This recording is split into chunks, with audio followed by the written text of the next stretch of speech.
The spaceship Star Chaser floated silently in the darkness of deep space. Captain Raynor sat alone on the bridge, sipping his cold coffee. He was tired, just like every other soldier-turned-captain who had survived the war. The stars outside blinked like distant memories, silent, cold, and far away. Suddenly, the ship's internal alarm beeped. Unauthorized motion detected. Cargo Bay 3. Raynor frowned. All crew members were supposed to be asleep. He stood up quickly, grabbing his sidearm just in case. The last time someone sneaked aboard, it had ended in blood. He moved down the dark metal halls, each step echoing softly. When he reached the cargo bay, the lights flickered on. The room looked normal. Boxes stacked, crates sealed. But then he heard a soft giggle. His hand tightened on the gun. Another giggle, higher this time, like a child trying not to laugh. It came from behind a tall metal container. Raynor walked slowly toward the sound, heart racing. And then he saw her. A tiny alien girl barely the size of a human child sat cross-legged on a crate. Her skin was a soft, violet color, glowing slightly in the low light. She had big eyes, almost too big for her small face, and white markings across her cheeks. She looked like she had painted herself with stardust. In her small hands, she held two tools like they were toys. She banged them together, giggling again. Raynor lowered his gun, confused. "Who are you?" he asked. She tilted her head and smiled wide. "I'm Leary," she said in a voice full of joy. "Are you the food?" Man Raynor blinked. "What? You smell like food?" she giggled, then jumped off the crate and ran past him. She was fast, nimble, like a shadow in the corner of your eye. He turned and followed her to the dining area. She was already inside, climbing on the table, opening containers and sniffing everything. Some crew members had woken up from the noise and were watching with surprised eyes. "Is that a child?" one engineer whispered. "No," said Raynor softly. "She's not human, but she's cute," said another. "Like a cartoon alien." Leary waved at them all and stuck a piece of dried fruit into her mouth. "This is amazing." "What is this?" "Stars." "I love it." Raynor didn't smile. He watched her more carefully than the others. Something wasn't right. Her clothes were mismatched, dirty. Her arms had faint marks, old bruises maybe. And though she laughed and played, her eyes looked tired. Very tired. Like she hadn't slept in weeks. He stepped forward. "Leary, how did you get on this ship?" She shrugged. "I was already here. That's not possible. We checked this ship before launch." She grinned. "Then I must be magic." The crew laughed. Raynor didn't. He tapped his communicator. "Security, run a full sweep of the ship. Check for signs of forced entry." Leary suddenly froze. Her smile disappeared for just a second. It was fast, but Raynor saw it. Fear, panic. Then it came. "Back. Captain Sirius," she said, pretending to salute. "Do you not like games?" He looked at her quietly. "Not when people might be in danger." "No one's in danger," she said softly. "Not anymore." She turned around and walked away, humming a strange tune. The crew followed her like she was a star performing on stage. They were amused, curious, and charmed. But Raynor stayed. Still, he kept hearing that short silence, that crack in her smile, that fear in her eyes. That night, he went to the ship's surveillance room and rewound the security footage. He looked back to the launch day. No Leary, no one small, a number. Alien girl, he fast-forwarded, checking each hour. 3 days ago, small cargo ship had passed nearby, damaged, abandoned. Leary had come from that ship.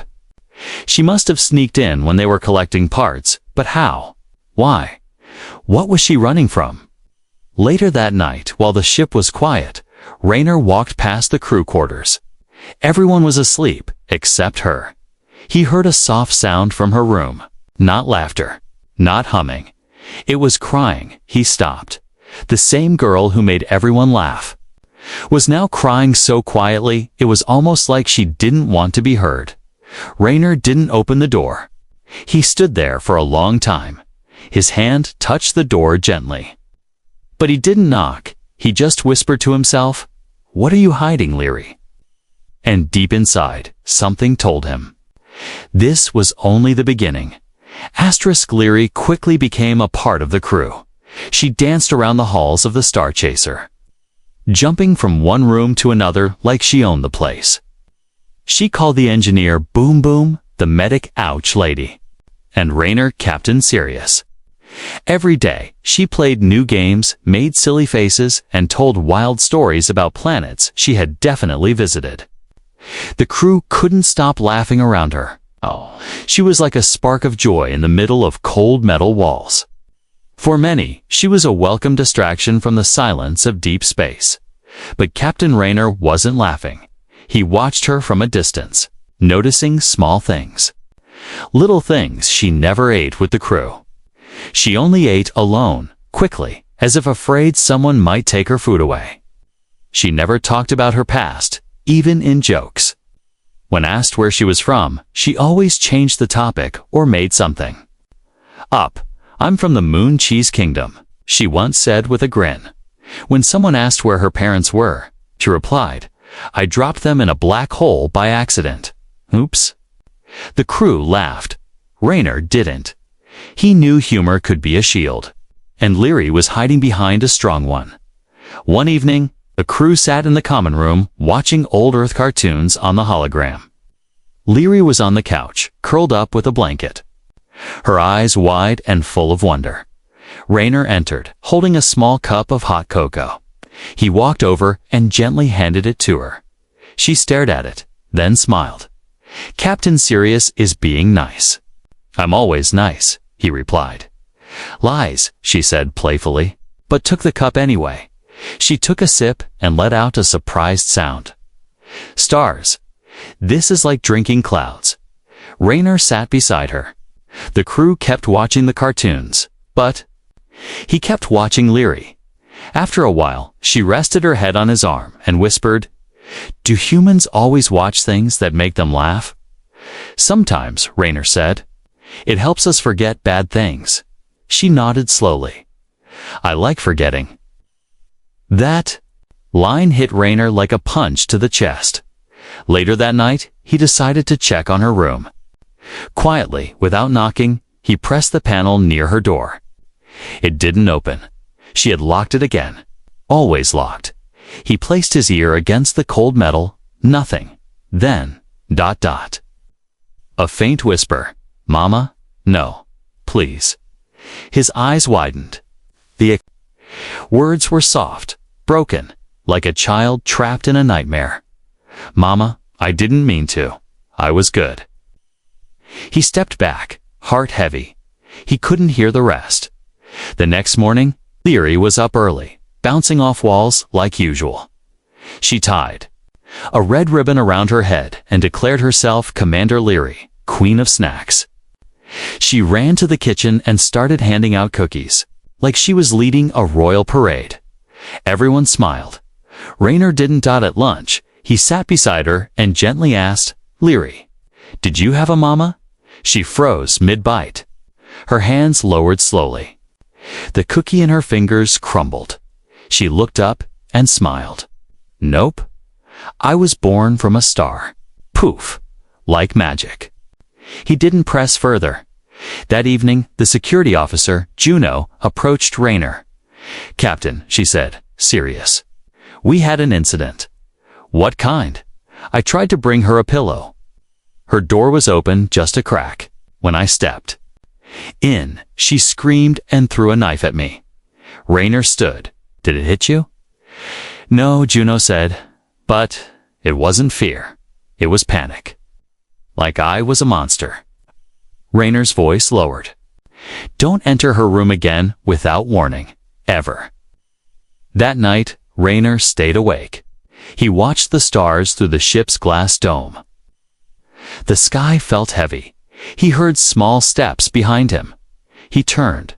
It was Leary. She looked different, quiet. Her usual smile was gone. Couldn't sleep?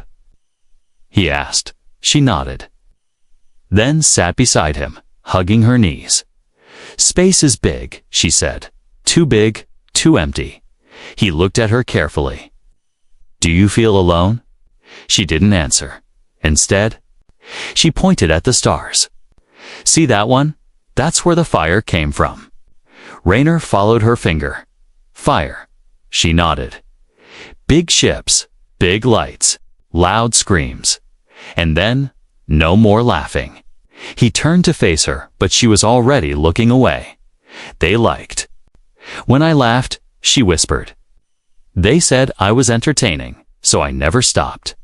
Her voice broke at the end. Just for a second, and then the smile returned. Anyway. She stood up quickly, brushing herself off. I'll race you to the kitchen. First one gets double cookies. She ran down the hall, laughing loudly. Raynor didn't follow. He stayed. There, heart heavy. Realizing that behind every giggle, behind every silly word, was a child who had survived something dark, and the darkness hadn't left. It just wore a smile. Captain Raynor sat alone in the control room, staring at the glowing screen in front of him. The image showed a list of nearby ship logs and abandoned vessels. His fingers hovered above the keys, unsure of what he was even looking for. But something inside him whispered, "Find the truth." Leary had been on that cargo ship they salvaged. He was sure of it now. She didn't show up on the scans. No ID, no documents, no species match. It was like she didn't exist, and yet she was very real. Raynor sighed and opened the black box data from the drifting vessel they had passed 3 days ago, the one she must have come from. The ship's name was Draskar 9. It had been classified as a trading vessel, but the logs were half-burned and encrypted. He used a decryption key passed to him by an old contact in the war. It wasn't standard protocol, but this wasn't a standard case. After 30 minutes, broken logs came alive on the screen. Cargo, 32 units, mixed origin. Age range, 5 to 12, no records. Valuable. Rena's blood went cold. He clicked the next entry. 3 units lost during jump. 1 caused electrical fire, worthless if damaged. He clenched his fists. They weren't moving goods, they were moving children. Alien children. Slaves. He scrolled fast, searching for something, anything could prove Leary was on board. He finally saw a short video file marked Test Subject 11, Behavior Check. He hesitated, then clicked. The screen flickered. A small figure sat in a metal room. Violet skin, white face markings, .lir. She was even smaller in the video. Maybe a year younger. She was sitting quietly, hugging her knees. A voice from outside the frame shouted, "Smile." She didn't move.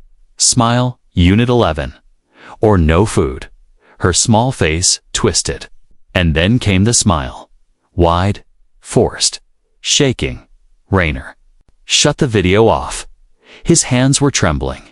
He leaned back in his chair and closed his eyes. Leary hadn't been playful by nature. She had been trained to smile, to laugh, to act like a toy. He opened his eyes slowly.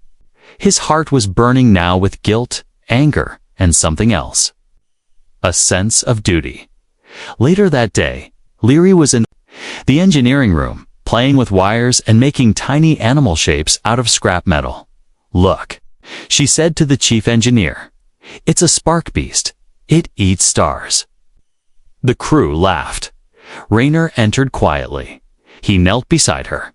"Leary," he said gently, "can we talk?" She looked at him. For a moment, her eyes narrowed. Her smile didn't come instantly this time. "About what?" "About the ship you came from." Her fingers tightened around the wires. "I don't know what you're talking about," she said. Quickly, Raynor nodded slowly. "Okay, Then maybe you can help me with something. He held out a small object. It was a shiny metal star he had made himself. In the center was a carved letter L. "For your room," he said. Leary looked at it. Then at him. She didn't take it. Instead, she asked, "Why do you keep asking about my past?" "Because," he said softly, "you matter." She stared at him for a long time. Then she grabbed the star and ran off. That night, the ship was quiet again. Rayner sat near the medical bay, going through alien biology records. He was trying to identify Leary's species, hoping to find survivors, a family someone. But no match appeared. No race with her exact features. No species with violet skin and glowing markings. It was like she was a ghost from a forgotten world suddenly. A soft voice spoke behind him. "You're not going to stop, are you?" He turned. Leary stood there, arms crossed. No smile this time. "You're looking into my past," she said. "I saw your files." "I wanted to understand," Rayner replied. "Why? So you can send me away?" "No," he said, standing up. "So I can protect you." She looked confused, angry, scared. "No one ever protected me," she whispered. "Not even when I begged." Rayner stepped forward. "You don't have to beg anymore." Leary took a shaky breath. "The ship I came from, it wasn't a home, it was a cage. I was good at being funny, so they didn't hurt me as much. Others weren't so lucky." She paused. Her voice trembled. "I laughed so much, I forgot what real laughing felt like." Rayner knelt before her. "You don't have to pretend anymore." Tears rolled down her cheeks silently. She didn't sob. She didn't scream. She just let them fall. Rayner reached out gently. She didn't pull away. After a long silence, she whispered, "Can I stay?" "You already are," he said. The next morning, a new drawing appeared on the wall near the mess hall. It showed a small alien girl holding hands with a tall human captain under the stars, and beneath it, in shaky handwriting, "Not a toy, not a thing, just Leary." Captain Rayner walked into the command deck just after sunrise shift. He had barely slept. His thoughts were full of Leary, her trembling voice, the pain in her eyes, and that final question, "Can I stay?" He had seen many horrors during the war, but the worst kind of pain, he thought, wasn't on the battlefield. It was the kind hidden behind a child's smile as he stood watching the stars outside. The ship's doors opened behind him. Leary entered, holding a blanket over her shoulders. Her violet skin looked paler than usual, and her hair was a bit messy. "Couldn't you sleep?" Rayner asked without turning. "Too quiet," she replied, walking next to him. "I thought quiet was good." She shook her head. "When you grow up in a cage, silence means something bad is coming." Rayner looked down at her. "I hate that you know that," he said quietly. She gave a small smile. "I used to think quiet meant I disappeared. If no one saw me, they couldn't hurt me." Rayner knelt beside her. "But here, we see you. We hear you. You're not invisible anymore." She nodded slowly, and for the first time, it wasn't a pretend smile. Over the next few days, things started to change. Leary still played her games, still made the crew laugh, but something was different. She didn't hide as much. She started helping in real ways, fixing wires, organizing tools, even assisting in small engine checks.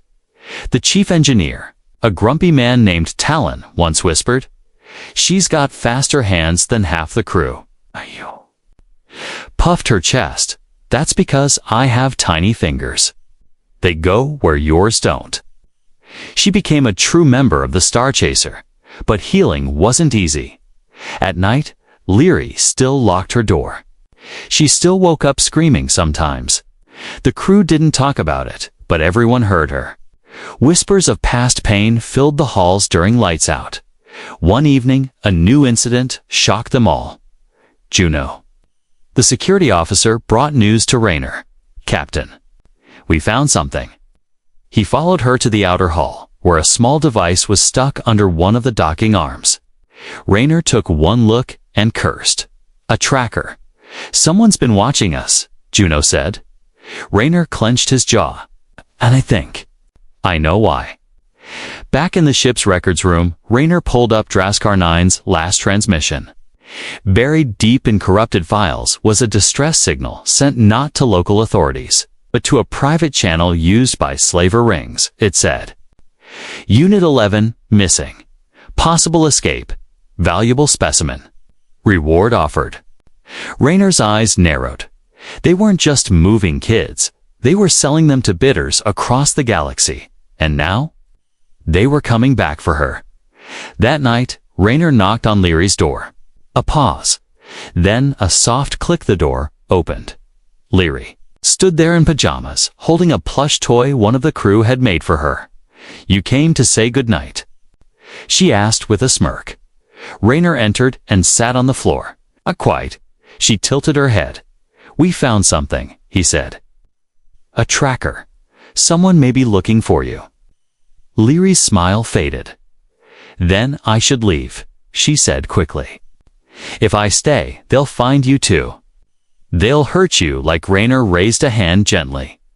No one's hurting anyone. We're a crew. We stick together.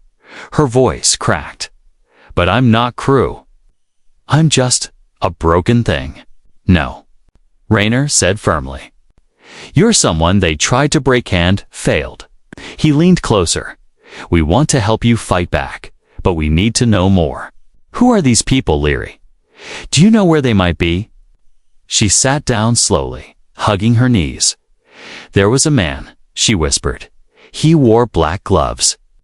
Always cold. He called me his little puppet. Raynor's stomach turned. They gave us numbers, she continued.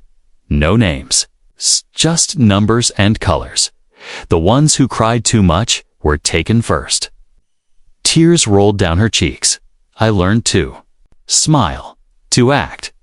It kept me alive. Raynor reached out and held her hand. You don't have to act anymore, she nodded.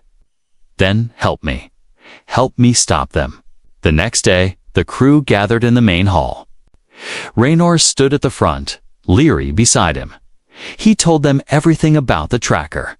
About the slavers, about the risk. No one backed away. Talon, the engineer, slammed his wrench on the table. If they want her, they'll have to go through. Me? Juno nodded. Let them come. Leary looked around the room, shocked. You're all choosing me. You're one of us now, Raynor said. This is your ship too. Leary's lips trembled, and then, for the first time since she had arrived, she cried openly. In front of everyone, not tears of pain, but tears of belonging. That night, she didn't lock her door. For the first time in her life, she felt safe. The Star Chaser moved silently through deep space, following a signal hidden within stolen data. Captain Raynor stood at the command deck, eyes locked on the screen. The slaver ship's last known location was now just 2 jumps away. Behind him, Leary sat quietly, legs swinging from the edge of the control console. She wore a new jumpsuit fitted by the crew, lined with soft blue fabric. Her violet hair was tied back, and for once, she wasn't pretending to be a princess or a space queen. She was silent, serious, ready. Raynor glanced at her. You still sure about this? Leary nodded. If we don't stop them, they'll take others. Kids like me, maybe worse. He studied her face. There was fear in her eyes, but also strength. The kind of strength that grows only after surviving something terrible. She was just a child in size. But her spirit was something else entirely. Later that day, the crew gathered in the war room. Raynor pointed at the screen. A large black vessel floated near an asteroid field. The name painted on its hull, Black Echo. That's the one, Leary said quietly.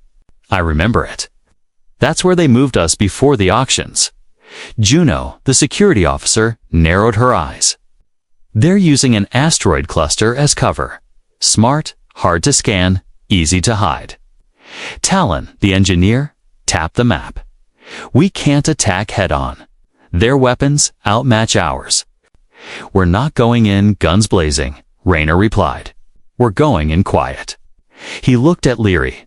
You said you remembered their systems. She nodded. I helped them fix the ship's cameras once. I know the blind spots. I can guide. You in? You sure you can do it? Her eyes didn't waver. I want to do it. That night, before the mission, Leary sat alone in the observation deck. She stared out at the stars, hugging her knees. Rayner entered, holding a soft blanket. You. Okay, he asked. I'm scared, she whispered. What if I freeze? What if they see me and I can't move? Rayner sat beside her.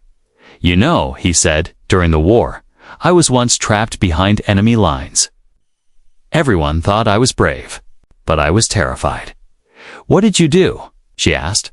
I followed the voice in my head, the one that said, don't stop now. Someone's counting on you. Leary looked down. You think I have that voice? He smiled. I think you've always had it. That's how you survived. She wrapped the blanket around her and leaned against him. Promise you won't leave me behind. Never, he said. The next day, the mission began. The Star Chaser shut off its main engines and coasted into the asteroid field on silent power. Drones were sent ahead to scan the area. The Black Echo was docked against a large rock, pretending to be inactive, but its power signatures gave it away. Inside the shuttle, Rayner, Juno, Talon, and Leary sat in silence. Everyone wore dark gear. Even Leary. Her suit was specially made light, flexible, and fitted with a small comb. Her fingers trembled, but she didn't say a word. You don't have to go in, Rayner reminded her. No, she replied. I do. They reached the outer bay doors of the Black Echo, just as Leary had said. There was a small maintenance shaft with no cameras. She led them through it, crawling ahead like a shadow. Inside, the halls were darker than Rayner remembered. Cold. Silent, the ship smelled like oil, rust, and old pain. Every step they took felt like a step into a nightmare. Leary paused near a door. That room, that's where they kept us. Rayner gently touched her shoulder. Do you want to go in? She nodded. Yes. They entered. The room was empty now, just metal floors and broken cages. But Leary stepped forward slowly, her eyes scanning everything. She stopped in the middle. This was my cage, right here. She knelt down. I scratched a star into the floor once. They painted over it, but I can still see it. Rayner looked closely, yes.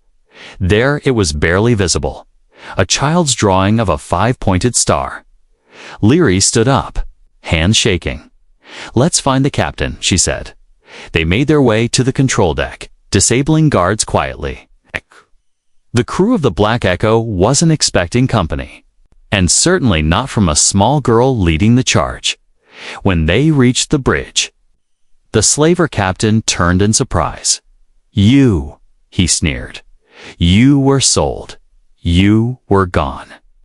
I escaped, Leary said, stepping forward. And now I've come back, he laughed. You think you're scary now, little puppet? Rayner raised his weapon. She's not your puppet. She's our crew. Leary's voice was strong now. You took everything from me. But not this. She raised a small device's signal trigger in seconds. The Star Chaser systems activated a remote pulse. The Black Echo shut down, dead in the sky. No engines, no shields, no escape. The crew stormed in and took control. Leary didn't cry. She didn't scream. She just stared at the man who once caged her and turned her back on him. The mission was a success. The ship was disabled.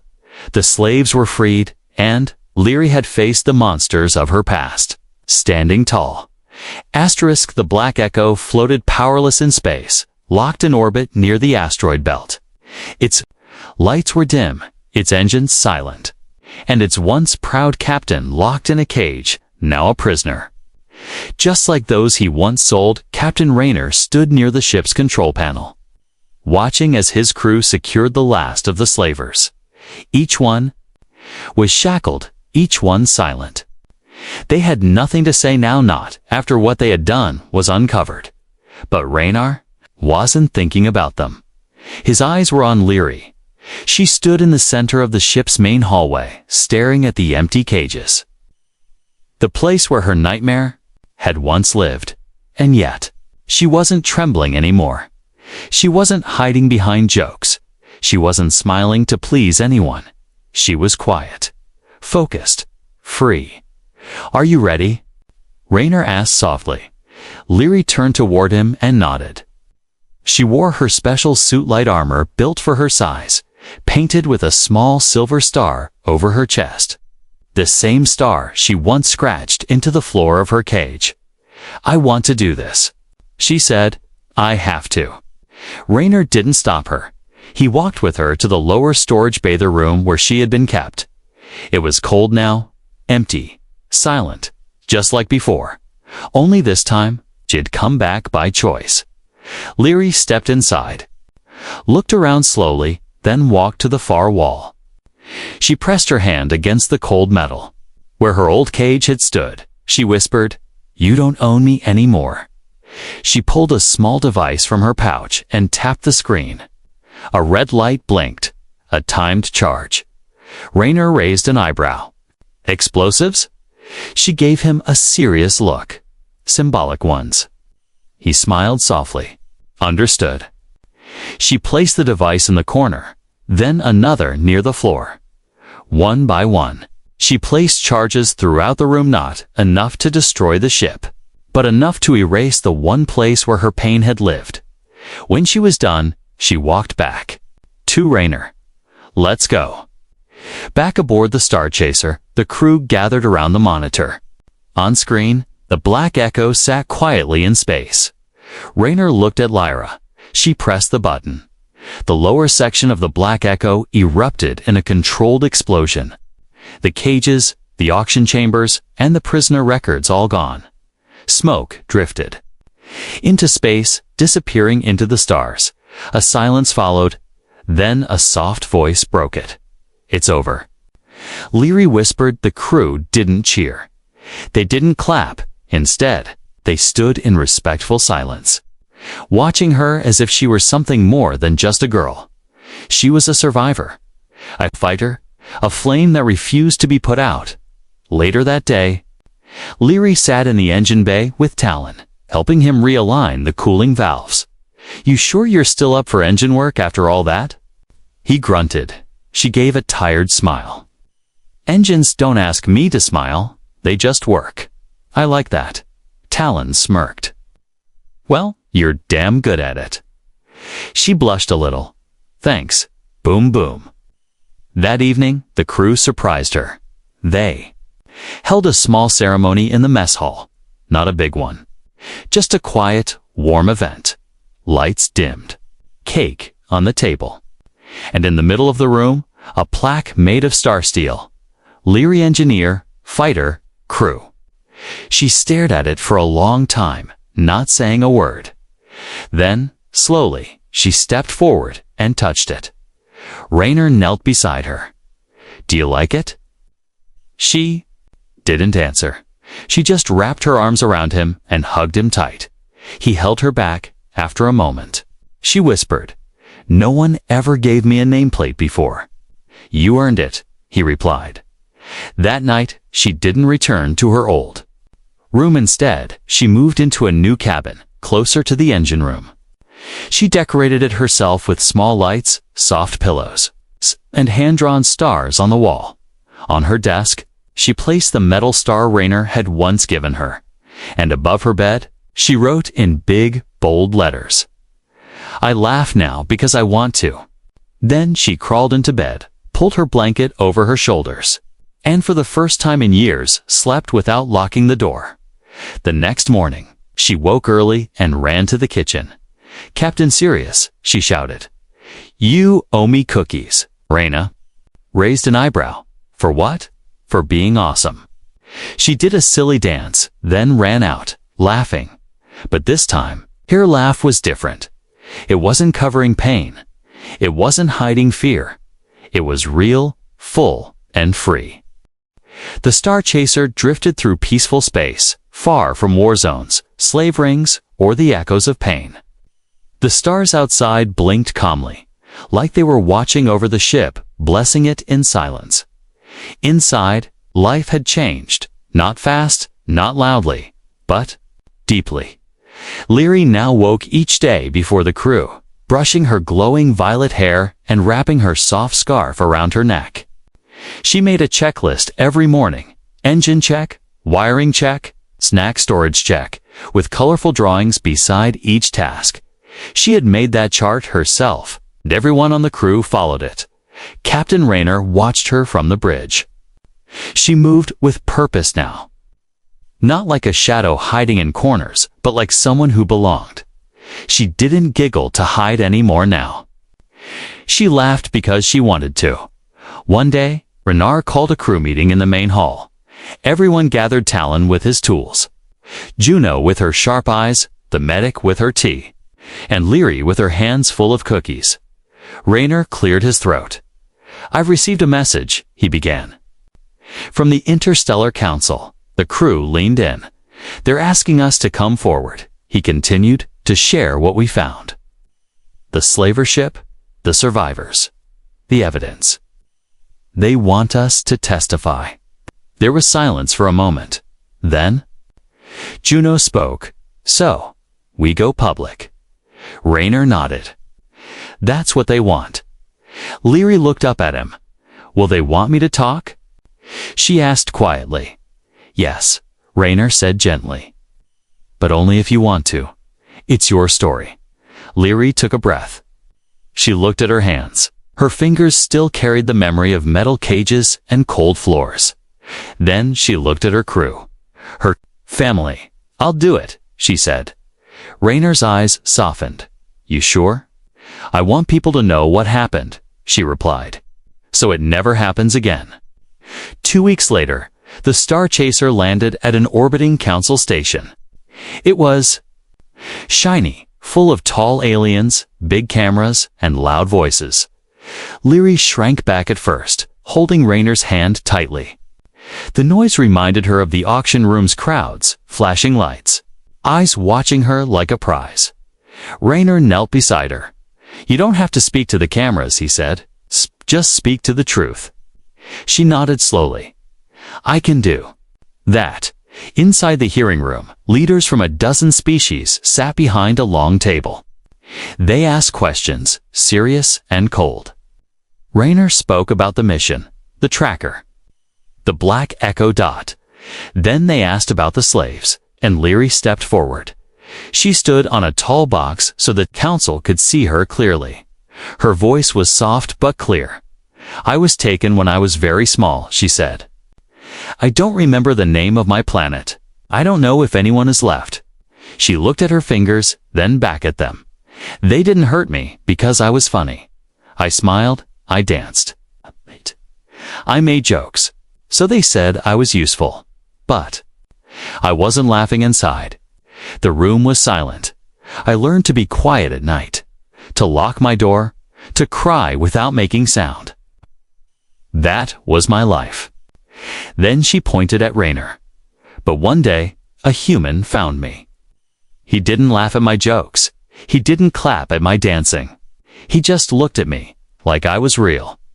Her voice trembled, but she didn't stop. "I didn't stop smiling because I was happy. I stopped smiling because I didn't need to pretend anymore." The room stayed silent, and then the head council member, tall insectoid judge, spoke with a deep voice. "Thank you, Leary of the Star Chaser." For the first time ever, she had a title. Not a number, not a cage. A name and a ship. Back on the Star Chaser, the crew celebrated quietly. They didn't throw a party or light fireworks. Instead, they placed a new plaque on the ship's entrance. Star Chaser Crew of Light, carriers of the lost, protectors of the small. Rayner watched, leery as she traced the words with her fingers. He knelt beside her. "You okay?" She nodded. "Yeah, just thinking." "About what?" She smiled softly. "That once I lived in a box. Then I lived in a cage. Then a small room with locks. And now," she turned to him, "I live in the stars." Rayner felt a lump in his throat. "You earned it," he said. She looked around the ship, the crew walking by. At the blinking lights, at the metal walls that once felt cold but now felt warm. She whispered, "I used to think I needed a planet, a home, a real bed. And now?" Rayner asked. She grinned. "Now I know. Home is where the human is." That night, Leary drew a picture on the wall outside the mess hall. A little girl, a big ship, and a tall human holding her hand. Beneath it, she wrote, "I was broken, but they let me heal. Now I fly." And somewhere deep in space, ... a little girl once trained to smile for survival, smiled because she was free.